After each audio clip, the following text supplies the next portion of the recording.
ونتوكل عليه ونعوذ بالله من شرور أنفسنا ومن سيئات أعمالنا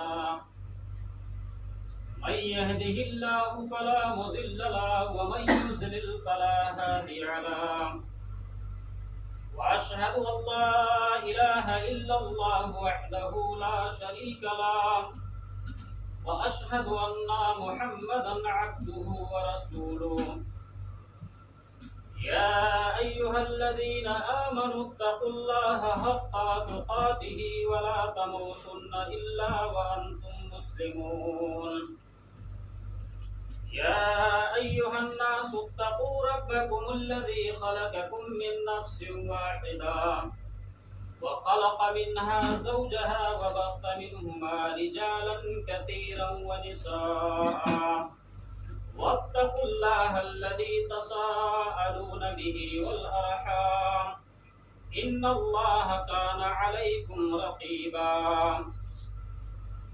يا أيها الذين آمنوا اتقوا الله وقولوا قولا سديدا يصلح لكم أعمالكم ويغفر لكم ذنوبكم ومن يطع الله ورسوله فقد فاز فوزا عظيما أما بعد فإن خير الحديث كتاب الله وخير الهدي هدي محمد صلى الله عليه وسلم وشر الأمور محدثاتها وكل محدثة بدعة وكل بدعة ضلالة وكل ضلالة في النار أعوذ بالله من الشيطان الرجيم بسم الله الرحمن الرحيم فلا صدق ولا صلى ولكن كذب وتولى ثم ذهب إلى أهله يتمطى أولى لك فأولى ثم أولى لك فأولى رب اشرح لي صدري ويسر لي أمري واحلل عقدة من لساني يفقهوا قولي رب زدني علما اللهم رب زدنی علما.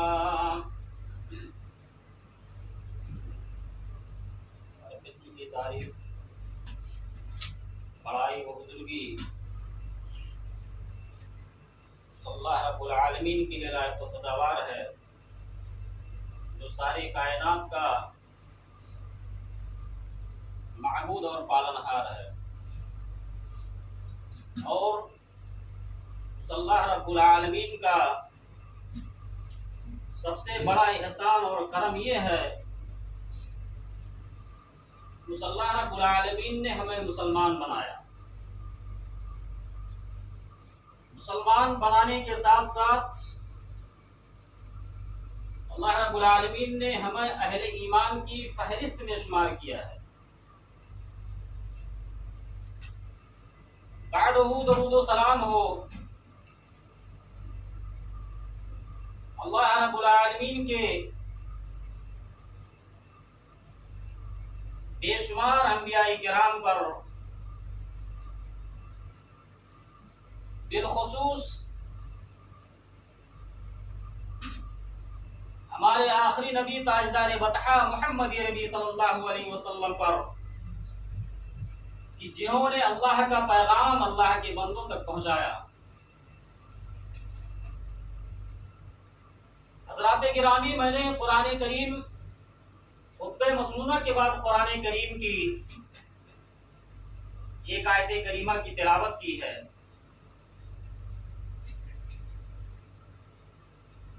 اور میں اپنے حبیب جناب محمد رسول اللہ صلی اللہ علیہ وسلم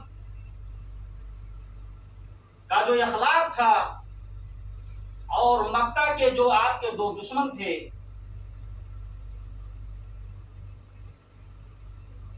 اور ان دشمنوں کے بیچ میں اللہ کے نبی صلی اللہ علیہ وسلم کا جو بہادرانہ عمل تھا،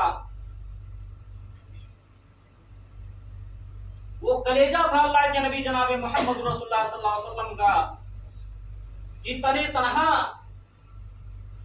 اہل مکہ سے دشمنی مول لینے کے لیے تیار ہو گئے. اللہ رب العالمین نے اپنے نبی کے دل کے اندر کون سا ایسا جگر رکھا کہ پورا مکہ آپ کے خلاف ہے، لیکن امام کائنات جناب محمد رسول اللہ صلی اللہ علیہ وسلم کے چہرے پر کوئی شکن نہیں ہے، کوئی رنجش نہیں۔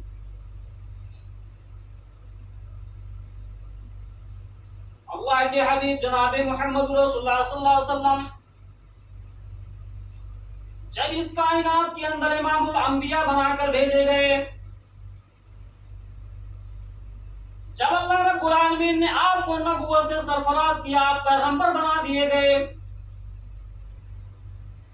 اسی مکے کے اندر آپ کے 13 دشمن موجود تھے۔ آپ تنہا تنہا اللہ رب العالمین کا پیغام اللہ کے بندوں تک پہنچا رہے ہیں۔ مکہ کے اندر ابو جہل آپ کا دشمن، ابو لہب آپ کا دشمن، اتبا اور شیبہ آپ کا دشمن، ولید ابن مغیرہ آپ کا دشمن، مرد کو مرد اللہ کے نبی جناب محمد رسول اللہ صلی اللہ علیہ وسلم کے سگی چچی ام جمیل بھی آپ کی دشمن بن گئی۔ مرد تو مرد اللہ کے نبی صلی اللہ علیہ وسلم سے دشمنی منانے کے لیے عورتیں بھی آگے آ گئیں۔ اللہ کے نبی جناب محمد رسول اللہ صلی اللہ علیہ وسلم جس جگہ سے تقریر کہہ کر جاتے، لوگوں کے درمیان اللہ رب العالمین کا پیغام سنا کر جاتے، پیچھے پیچھے ابو جہل آ جاتا، اپنے گنڈوں کو لگا دیتا، اپنے چیلوں اور اوباشوں کو لگا دیتا، اے لوگوں محمد کی بات میں مت آنا، محمد کی بات کو مت ماننا، یہ محمد دنیا کا سب سے بڑا جھوٹا انسان ہے، اس کی باتوں میں مت آنا، یہ اگلے لوگوں کا افسانہ سنا رہا ہے، اگلے لوگوں کا قصہ سنا رہا ہے۔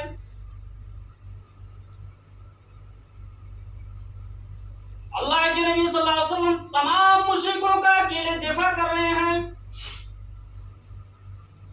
ابو جہل آپ کے پیچھے اوباشوں کو لگا دیا کرتا تھا، آپ کو برا بھلا کہہ دیا کرتا تھا، لیکن اللہ کے نبی صلی اللہ علیہ وسلم سر کو جھکا کر خاموش نکل دیا کرتے تھے، دفاع اللہ رب العالمین کرتا تھا۔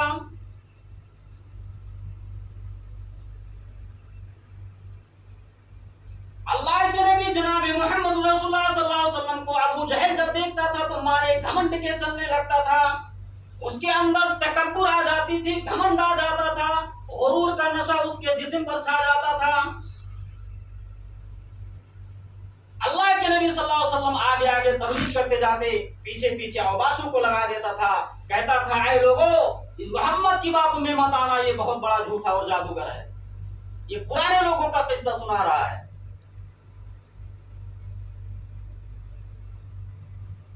لیکن اللہ کے نبی صلی اللہ علیہ وسلم خاموش نکل جایا کرتے تھے۔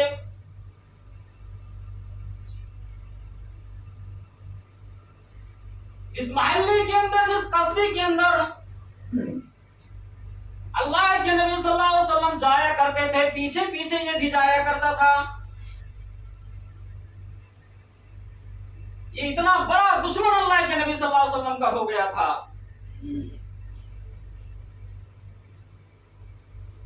آپ کی نمازوں کا مذاق اڑاتا تھا، آپ کے روزے کا مذاق اڑایا کرتا تھا، آپ کی عبادتوں کا مذاق اڑایا کرتا تھا۔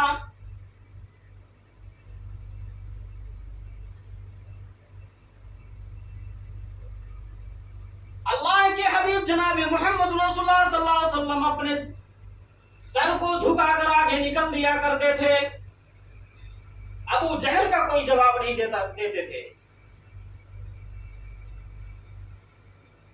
یہی ہی نہیں، اللہ کے نبی جناب محمد رسول اللہ صلی اللہ علیہ وسلم کی دشمنی کے اندر مکہ کی عورتیں دن میں کانٹا چنتی تھی، رات میں اس کانٹے کو اس راستے پہ بچھا دیا کرتی تھی جس راستے سے اللہ کے نبی صلی اللہ علیہ وسلم گزرا کرتے تھے۔ مکہ کی عورتیں دن میں کانٹا چنتی تھی، رات کو اس کانٹے پہ اس راستے میں بچھا دیا کرتی تھی جس راستے سے امام کائنات گزرا کرتے تھے۔ اللہ کے نبی صلی اللہ علیہ وسلم رات کی تاریکی میں راستے سے سے گزرتے تھے پیر کے اندر کانٹا چبھ جایا کرتا تھا. راستے میں مکہ کی عورتوں نے گڈھا کھود کر اس کے اوپر کانٹے کو بچھا دیا کرتی تھی. اللہ کے نبی صلی اللہ علیہ وسلم پیر رکھتے تھے, آپ کے پیر میں کانٹا چبھ جایا کرتا تھا, آپ گڈھے کے اندر گر جایا کرتے تھے, آپ کو ٹھوکر لگ جایا کرتی تھی, لیکن اللہ کے نبی صلی اللہ علیہ وسلم مسکراتے تھے, بد دعا کسی کو نہیں دیا. مرد تو مرد, عورتیں بھی اللہ کے نبی صلی اللہ علیہ وسلم کی دشمنی میں آگے حصہ لیا کرتی تھی. ابو جہل دیکھتا تھا, ماری گھمنڈ کی ماری تکبر میں اللہ کے نبی صلی اللہ علیہ وسلم کے سامنے اکڑ کر چلا کرتا تھا.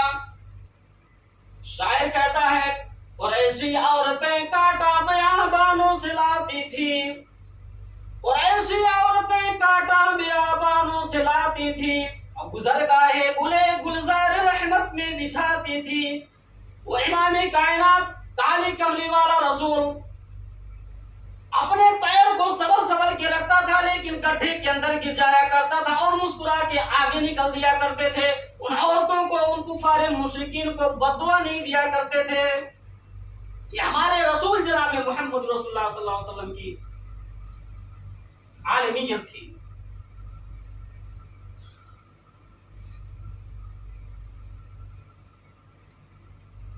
مکہ کے اندر جو دو بڑے دشمن تھے اللہ کے نبی صلی اللہ علیہ وسلم کا, ایک تھا ابو جہل, دوسرا تھا ایک ابو لہب. ابو لہب کے بارے میں تو اللہ رب العالمین نے قرآن کریم کے اندر ایک سورت ہی نازل کر دی, لیکن اس سے بڑا اللہ کے نبی صلی اللہ علیہ وسلم کا دشمن جو تھا وہ ابو جہل تھا. نبی کو دیکھ کر اکڑتا تھا, تکبر میں چلا کرتا تھا, نبی کے نماز کا مذاق اڑایا کرتا تھا, نبی کی عبادتوں کا مذاق اڑایا کرتا تھا.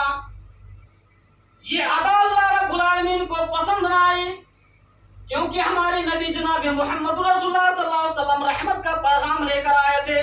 آپ نے ان مشرکوں کو مڑ کر جواب نہیں دیا.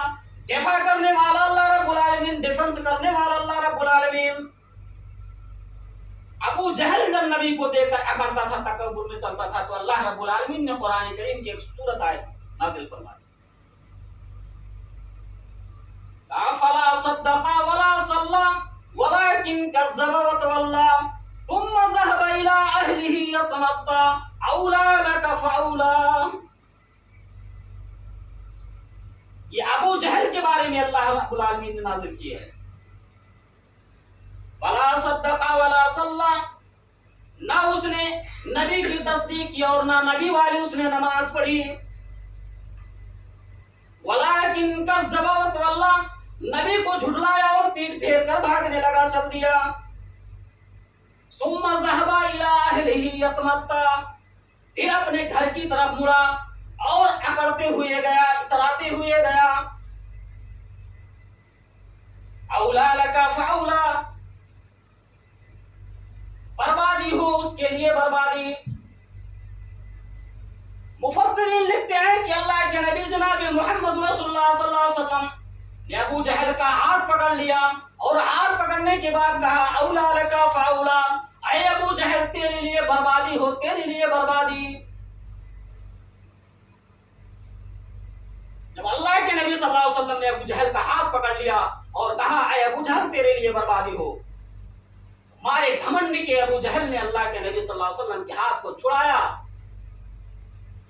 اور اپنے قوم کے اندر گیا. کہا اے محمد, کیا تم مجھے دھمکی دے رہے ہو, کیا تم مجھے ڈرا رہے ہو, کیا تجھے نہیں معلوم کہ پورے مکے کے اندر سب سے بڑا رئیس اور سب سے بڑا سردار میں ہوں. مکہ کے اندر مجھ سے بڑا رئیس, مجھ سے بڑا مالدار اور مجھ سے بڑا پورے مکہ کے اندر کوئی سردار نہیں ہے. یہ چیلنج دے دی اللہ کے نبی صلی اللہ علیہ وسلم کو ابو جہل نے.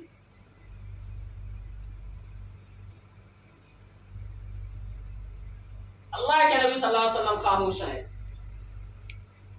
پھر اللہ رب العالمین دوسری وحی نازل کرتا ہے. نبی خاموش ہیں, ابو جہل کا جواب نہیں دے رہے ہیں. جواب دینے والا اللہ رب العالمین. جب ابو جہل نے کہا اے محمد پورے مکہ کے اندر مجھ سے بڑا کوئی سردار نہیں, کوئی آدمی نہیں, میں پورے مکہ کا سردار ہوں.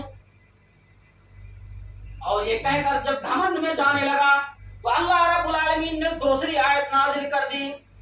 سأصلیہ سقر وما ادراک ما سقر لا تبقی ولا تذر لواحة للبشر علیہا 19. یہ آیت پھر اللہ رب العالمین نے ابو جہل کے بارے میں نازل کر کہ اے میرے نبی جا کر بتلا دو سأصلیہ سقر، اے میرے حبیب جناب محمد رسول اللہ صلی اللہ علیہ وسلم، میں بہت جلد ابو جہل کو سقر کے اندر ڈالنے والا ہوں، جہنم کے اندر ڈالنے والا ہوں. وما ادراک ما سقر، اور اے نبی آپ کو کیا معلوم سقر کیا چیز ہے؟ لا تبقی ولا تذر لواحة للبشر، جب میں اس کو ڈالوں گا تو سقر اس کو توڑ پھوڑ کر رکھ دے گی، اس کی ہڈیوں کو چور چور کر رکھ دے گی. علیہا 19، اور میرے 19 فرشتوں کو میں اس کے اوپر متعین کر دوں گا. ابو جہل نے یہ سنا کہ اللہ کہ نبی صلی اللہ علیہ وسلم کے اوپر جو آیت نازل ہوئی ہے علیہا 19، کہ اللہ نے کہا میں اس کے اوپر 19 فرشتوں کو مسلط کر دوں گا. تو ابو جہل مارے گھمنڈ کے مکے کے اندر بھاگتا ہے اور کہتا ہے کہ اے میرے قوم کے لوگوں، محمد کے اللہ کے پاس تو صرف 19 ہی باڈی گارڈ ہیں، ان کے پاس تو صرف 19 ہی باڈی گارڈ ہیں. جبکہ مفسرین لکھتے ہیں کہ اللہ کے نبی جناب محمد رسول اللہ صلی اللہ علیہ وسلم نے فرمایا کہ اللہ کے جو فرشتے ہیں ان فرشتوں کے ایک فرشتے کے اندر اتنی طاقت ہے کہ اگر ایک فرشتہ 1000 آدمی کو ایک موقع مار دے تو سارے کے سارے لوگ چورا چور ہو جائیں گے. اتنے قوت اور طاقت اللہ نے فرشتوں کو دے رکھی ہے. ابو جہل بھاگتے ہوئے مکے کے اندر گیا، کہا اے لوگوں یہ تو غضب ہو گیا، محمد کے اللہ کے پاس تو صرف 19 ہی باڈی گارڈ ہے. کیا ہے کوئی شخص جو ان 19 باڈی گارڈ کو ہرا دے؟ تو مکہ کے اندر 2 پہلوان تھے، ایک کا نام تھا کلدہ، ایک کا نام تھا رکانہ. رکانہ نے چیلنج کو قبول کر لیا، کلدہ نے چیلنج کو قبول کر لیا. کہا ہے میرے سردار، جب محمد کے اللہ کے پاس صرف 19 ہی باڈی گارڈ ہیں تو میرے پاس اتنی طاقت ہے کہ میں 17 کو اکیلے ہی ختم کر دوں گا، اکیلے ہی مار دوں گا. باقی 2 بچیں گے، وہ میرے گلی کے نوجوان ان کو کچل کچل کر رکھ دیں گے.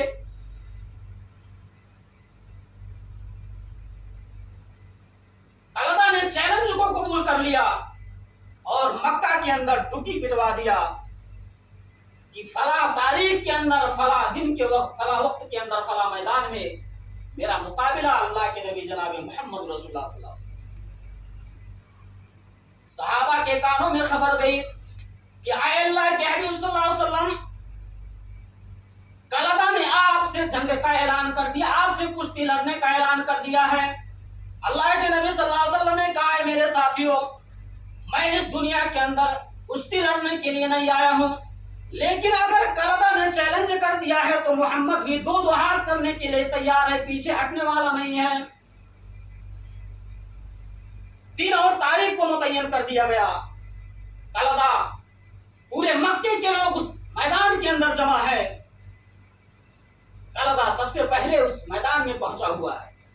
اللہ کے نبی صلی اللہ علیہ وسلم، دبلے پتلے پیغمبر، غریبی میں زندگی گزارنے والا پیغمبر، نہ اس دنیا کے اندر ماں موجود ہے، نہ اس دنیا کے اندر باپ موجود ہے، اناتھ پیغمبر اس اکھاڑے کے اندر، اس مجمع کے اندر اپنے صحابہ کو لے کر پہنچتے ہیں. کہتے ہیں میرے صحابہ، میں تو دنیا میں اللہ کا پیغام پہنچانے کے لیے آیا تھا، میں کشتی کرنے کے لیے نہیں آیا تھا، لیکن اگر کلدہ نے چیلنج کیا ہے تو میں پیچھے ہٹنے والا نہیں ہوں. کلدہ سب سے پہلے اس میدان کے اندر آتا ہے اور ہمارے گھمنڈی کے اپنے جانوں پر، اپنے رانوں پر ہاتھ پٹکنے لگتا ہے اور یہ کہتا ہے کہ کلدہ کی تاریخ ایسی تاریخ ہے کہ کوئی پہلوان انہیں پچھاڑ نہیں سکا ہے. کلدہ اپنے ہاتھ کو اپنے رانوں پر مارتا ہے اور میدان کے اندر پہنچ جاتا ہے. اللہ کے نبی صلی اللہ علیہ وسلم اس میدان میں پہنچتے ہیں اور اپنے صحابہ سے کہتے ہیں صحابہ ہٹ جاؤ. صحابہ آپ کو راستہ دے دیتے ہیں جانے کے لیے. اللہ کے نبی جناب محمد رسول اللہ صلی اللہ علیہ وسلم اس میدان میں پہنچتے ہیں. کلدہ نے ہاتھ کو بڑھا دیا. کلدہ ہاتھ کو بڑھا دیا. اللہ کے نبی جناب محمد رسول اللہ صلی اللہ علیہ وسلم نے جیسے ہی کلدہ سے ہاتھ ملایا آپ صلی اللہ علیہ وسلم نے اس کلدہ کو اٹھا کر پٹک دیا اور سینے پر سوار ہو گئے. دیکھ رہے ہیں کہ اٹھ نہیں پا رہا ہے, حرکت نہیں کر پا رہا ہے. تو اللہ کے نبی صلی اللہ علیہ وسلم رحمت والے پیغمبر تھے, ہٹ گئے, چھوڑ دیا اس کلدہ کو. کلدہ نے پھر پیچھے ہاتھ کیا اور پھر بڑھایا, کہا اے نبی میں تم سے پھر لڑنا چاہتا ہوں. اللہ کے نبی صلی اللہ علیہ وسلم, صحابہ کا بیان ہے کہ اللہ کے نبی صلی اللہ علیہ وسلم نے دوسری بار کلدہ سے ہاتھ ملایا. ہاتھ ملاتے ہی اللہ کے نبی صلی اللہ علیہ وسلم نے اس کو پٹک دیا اور پٹک کے سینے پر سوار ہو گئے. لوگوں کو پتہ ہی نہیں چلا کہ اللہ کے نبی صلی اللہ علیہ وسلم نے اس کو پٹکا تو کب پٹکا, کیسے پٹکا. پھر کلدہ نیچے دبا ہوا ہے. اللہ کے نبی صلی اللہ علیہ وسلم رحم کھا گئے, چھوڑ دیا. تیسری مرتبہ کلدہ اٹھتا ہے, پھر کہا ہے محمد میں تم سے پھر کشتی کروں. اللہ کے نبی صلی اللہ علیہ وسلم نے پھر تیسری مرتبہ ہاتھ بڑھایا اور ہاتھ لگتے ہی اللہ کے نبی صلی اللہ علیہ وسلم کو اللہ کے نبی صلی اللہ علیہ وسلم نے کلدہ کو زمین پر لٹا دیا اور لٹانے کے بعد سینے پر سوار ہو. جب اللہ کے نبی صلی اللہ علیہ وسلم تیسری بار تک کلدہ کو پٹک دیتے ہیں اور جب اس کو چھوڑتے ہیں تو میدان چھوڑ کر کلدہ بھاگنے لگا. میدان چھوڑ کر وہ بھاگ گیا. پورے مکہ کے اندر شور ہو گیا کہ نبی کا مقابلہ کلدہ سے ہوا, کلدہ نبی سے کشتی ہار گیا. یہ بات سنتے سنتے دوسرے پہلوان رکانہ کے کان میں آواز جاتی ہے. انہوں نے چیلنج بول دیا کہ میں اللہ کے نبی صلی اللہ علیہ وسلم سے کشتی لڑنے کے لیے تیار ہوں. اگر محمد ابن عبداللہ مجھے اس کشتی کے اندر پٹک دیتے ہیں تو میں ان کے ہاتھ پر اسلام قبول کر لوں گا. اللہ کے نبی صلی اللہ علیہ وسلم کے کانوں میں آواز گئی کہ رکانہ بھی ہم سے لڑنا چاہتا ہے. اللہ کے نبی صلی اللہ علیہ وسلم نے کہا میں بھی رکانہ سے لڑنے کے لیے تیار ہوں اگر وہ اسلام لے آتا ہے. دن متعین ہو گیا, لوگ مکہ کے میدان میں جمع ہیں. اللہ کے نبی صلی اللہ علیہ وسلم اپنے صحابہ کے ساتھ اس میدان میں تشریف لا رہے ہیں. رکانہ پہلوان اس میدان کے اندر گئے اور کہا اے محمد اگر آپ ہمیں ہرا دیں گے تو میں آپ کے رب پر ایمان لے آؤں گا, آپ کے ہاتھوں پر بیعت کر کے اسلام قبول کر لوں گا. اللہ کے نبی صلی اللہ علیہ وسلم نے اس چیلنج کو قبول کر لیا. رکانہ میدان میں حاضر ہے. اللہ کے نبی صلی اللہ علیہ وسلم رکانہ کے پاس پہنچتے ہیں. لوگ چاروں طرف سے بھیڑ لگائے ہوئے بیٹھے ہیں. اللہ کے نبی صلی اللہ علیہ وسلم نے اس رکانہ سے ہاتھ ملایا. یہ رکانہ پہلوان ایسا پہلوان تھا کہ ایک بار میں 20 اور 25 آدمیوں کو اٹھا کر پٹک دیا کرتا تھا. یہ رکانہ اتنا طاقتور پہلوان تھا, پورے مکہ کے اندر رکانہ سے زیادہ طاقتور کوئی نہیں تھا. رکانہ 20-25 آدمیوں کو ہرا دیا کرتا تھا. اللہ کے نبی جناب محمد رسول اللہ صلی اللہ علیہ وسلم سے چیلنج کر لیا. اللہ کے نبی صلی اللہ علیہ وسلم رکانہ کے پاس پہنچتے ہیں اور جیسے ہی اللہ کے حبیب صلی اللہ علیہ وسلم رکانہ سے ہاتھ ملاتے ہیں, ہاتھ ملانا تھا کہ اللہ کے نبی صلی اللہ علیہ وسلم رکانہ کو اٹھا کر زمین پر پٹک دیتے ہیں اور سینے پر سوار ہو جاتے ہیں. رکانہ اٹھتا ہے اور اٹھتے ہی کہہ دیتا ہے اشہد ان لا الہ الا اللہ وانک محمد رسول اللہ. رکانہ اسی وقت اسلام قبول کر لیتا ہے اور کہتا ہے لوگوں میں نے اس دنیا کے اندر بہت سے پہلوانی کی ہے, میں نے بہت سے لوگوں سے پنجہ ملایا ہے, ہاتھ کو ملایا ہے, میں نے کشتی بہت سے لوگوں سے کھیلی ہے, لیکن وہ پنجہ ملانا کچھ اور تھا, وہ ہاتھ ملانا کچھ اور تھا, وہ لڑنا کچھ اور تھا. آج میں نے دبلے پتلے پیغمبر سے, آج میں نے امام کائنات سے, آج میں نے اس انات پیغمبر سے ہاتھ ملائے, یہ ہاتھ ملانا کچھ اور ہے. اے میرے ساتھیوں, جب میں لوگوں سے ہاتھ ملایا کرتا تھا وہ ہاتھ ملانا اور تھا، یہ آج کا ہاتھ ملانا اور ہے۔ ایسا لگتا ہے اس دبلے پتلے پیغمبر کے پاس، اس محمد رسول اللہ صلی اللہ علیہ وسلم کے پاس زمین کی طاقت نہیں، آسمان کی طاقت موجود ہے۔ یہ چیلنج لیا کرتے تھے ہمارے نبی جناب محمد رسول اللہ صلی اللہ علیہ وسلم۔ یہ نبی کا کلیجہ تھا، اسلام کے خاطر ہر چیلنج کو قبول کر لیا کرتے تھے، اور اس دنیا میں اسلام کو اجاگر کر کر کے اس کے پیچھے اللہ کے نبی صلی اللہ علیہ وسلم نے بہت سے شعبتوں کو برداشت کی۔ اس دین کو پھیلانے کے لیے اللہ کے نبی صلی اللہ علیہ وسلم نے گالیاں کھائی، اس دین کو پھیلانے کے لیے اللہ کے نبی صلی اللہ علیہ وسلم نے مار کو کھایا۔ دین کو پھیلانے کے لیے اتنی آسانی سے یہ اسلام ہمیں نہیں ملا ہے، اسلام کے پیچھے بہت جد و جہد اللہ کے نبی صلی اللہ علیہ وسلم نے کی۔ جب اللہ کے حبیب جناب محمد رسول اللہ صلی اللہ علیہ وسلم اپنے 12 سال کی عمر میں اپنے چچا ابو طالب کے ساتھ ملک شام جا رہے تھے، اللہ کے نبی صلی اللہ علیہ وسلم اور آپ کے چچا ابو طالب اور پورا قافلہ ایک راہب کے جھوپڑی کے پاس رکتا ہے۔ اللہ کے نبی جناب محمد رسول اللہ صلی اللہ علیہ وسلم قافلے کو دیکھا، کہا یہ قافلہ تو آخری پیغمبر کا قافلہ آ رہا ہے، جو اس دنیا کے اندر آخری پیغمبر بن کر آئے گا۔ راہب نے پورے قافلوں کو دعوت لے لیا۔ اللہ کے نبی جناب محمد رسول اللہ صلی اللہ علیہ وسلم کہ آپ کے چچا ابو طالب سامان کے بعد چھوڑ کر اور دعوت کے اندر چلے گئے۔ راہب ڈھونڈتا ہے، کہتا ہے وہ بچہ نہیں آیا جس کو اللہ رب العالمین نے آگے چل کر نبوت کا تاج پہنایا ہے، وہ بچہ ہمیں نظر نہیں آتا ہے۔ ابو طالب نے کہا وہ بچہ تو میرے سامان کے پاس ہے۔ راہب نے کہا میں اسی بچے کی وجہ سے آپ لوگوں کی دعوت لیا ہوں، جب تک وہ بچہ نہیں آئے گا آپ کو دعوت کھانے کی اجازت نہیں ہے۔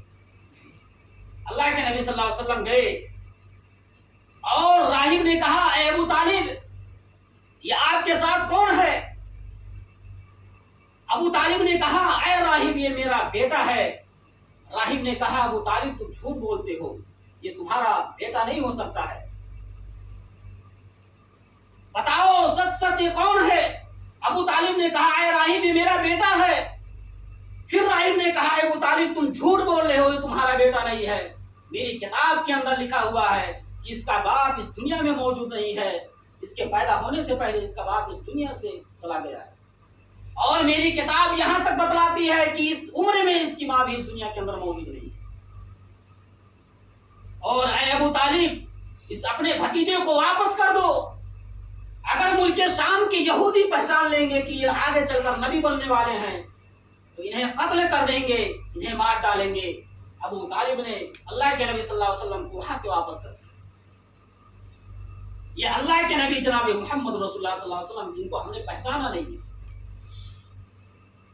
ابو جہل نے کہا اے نبی اے محمد تم نبوت کا دعویٰ کرتے ہو کہ اللہ نے ہمیں نبی بنا کر بھیجا ہے، تو اے محمد ابن عبداللہ میں تمہارے اوپر ایمان لے آؤں گا اگر تم بتا دو گے کہ ہمارے مٹھی کے اندر کیا ہے۔ اللہ کے نبی صلی اللہ علیہ وسلم نے کہا اے ابو جہل مجھے چیلنج کر رہے ہو، یہ اپنی مٹھی کو اپنے کانوں کے اوپر لگاؤ، تمہاری کان کی یہ تمہاری مٹھی کی کنکریاں میرے رسول ہونے کی گواہی دی۔ یہ اللہ کے نبی جناب محمد رسول اللہ صلی اللہ علیہ وسلم کی کرامت۔ ہم نے اپنے نبی کو پہچانا نہیں، ہم نے اپنے رسول کو پہچانا نہیں۔ جس رسول کا ہم نے کلمہ پڑھا ہم نے اس رسول کی ہم نے اتباع کرنی چھوڑ دی۔ وہ مکہ کے کافر چھپ چھپ کر اللہ کے نبی صلی اللہ علیہ وسلم کا اخلاق دیکھا کرتے تھے، آج اس نبی کا اخلاق ہم لے کر بیٹھے ہیں اور اپنے پاؤں کے تلے باندھ رہے ہیں اس اخلاق۔ ہمارے اندر ہمارے نبی کی کون کون سی باتیں باقی رہیں گی؟ حضرات گرامی وقت اجازت نہیں دیتا ہے، اور الہ سے دعا ہے کہ الہ العالمین ہمیں تو سیدھے اور سچے راہ پر چلنے کی توفیق عطا فرما۔ اے اللہ رب العالمین ہمیں طریقے محمدی پر چلنے کی توفیق عطا فرما۔ اے اللہ رب العالمین ہمیں صحیح اسلام سمجھنے کی توفیق عطا فرما۔ اے اللہ رب العالمین ہمیں قرآن کریم کی تلاوت کرنے کی توفیق عطا فرما. اے اللہ رب العالمین ہمیں وہ ایمان دے جو ایمان صحابہ لے کر آئے تھے. اللہ رب العالمین جو ہم سے ٹوٹی پھوٹی غلطیاں سرزد ہو گئی ہیں اللہ رب العالمین تو اسے معاف فرما دے. واقول قولی ھذا واستغفر اللہ لی ولکم ولسائر المسلمین. آمین.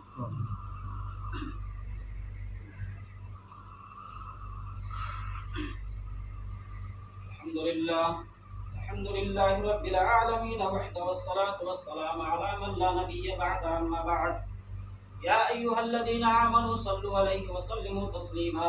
اللهم صل علی محمد وعلى آل محمد كما صلیت علی ابراہیم وعلى آل ابراہیم انک حمید مجید.